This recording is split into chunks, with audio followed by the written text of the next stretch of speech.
Before the Indian Army can think about leaving Bangladesh, 93,000 Pakistani prisoners of war will have to be transported to India.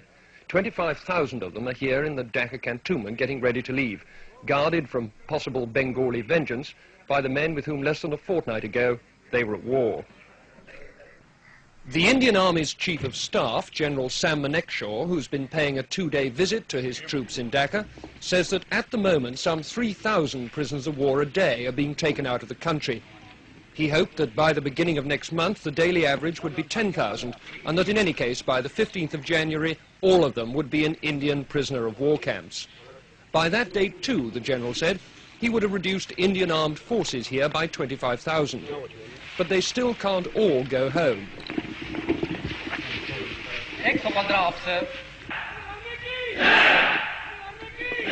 For one thing, they're the only agency in the area capable of seeing that the 10 million Bengali refugees now in India get safely back to Bangladesh.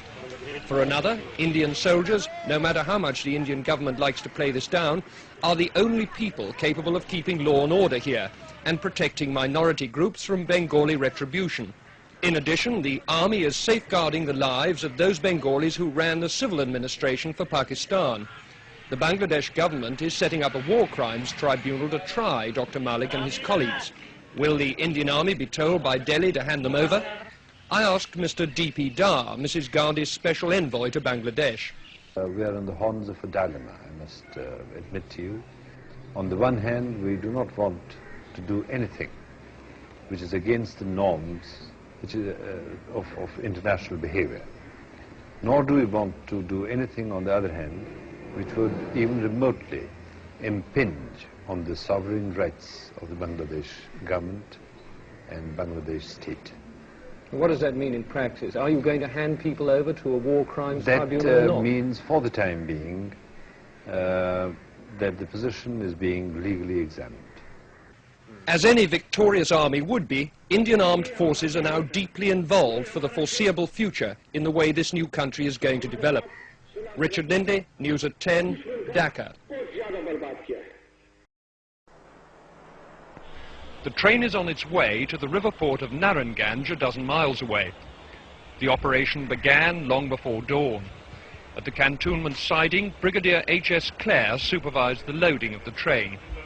Like all Indian commanders, he'll be glad when these POWs have all been safely moved across the border. Here they're a potentially dangerous cause of friction with the local population. The train was well guarded by Indian soldiers in case of any hostile demonstration by Bengalis.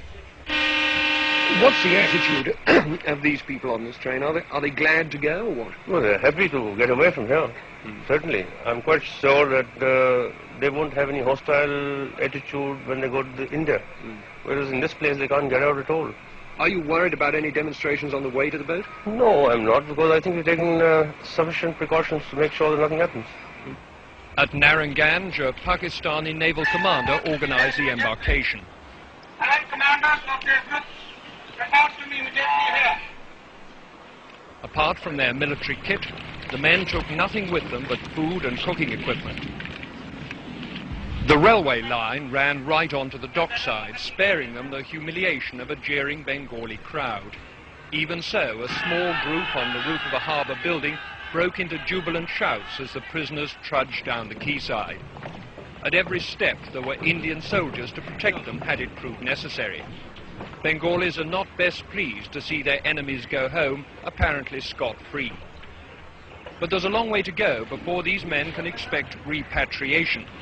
First, the 36-hour boat trip through the river system to Khulna, then a long journey across the border into West Bengal by train, and on to the prisoner of war camps on the Ranchi Plateau in Bihar. With the men go their families and the civilian employees of the Pakistan Army. But there's no indication yet that other West Pakistani civilians, like the police chief or even the staff of Pakistan International Airways, are going to be moved. For the moment, the emphasis is on getting the soldiers out before their presence here causes trouble. And because many are still being brought into Dhaka from outlying areas, there are now 33,000 people to be shipped down the river. For those Bengalis cheering on the roof there, it's another day to savour the sweet taste of victory. For these prisoners of war, the bitterness of defeat. What lies ahead of these men is nothing but a tedious journey and the boredom of prison camp routine. But at least now they've begun that long journey home. Richard Lindley, News at 10, Narranganj.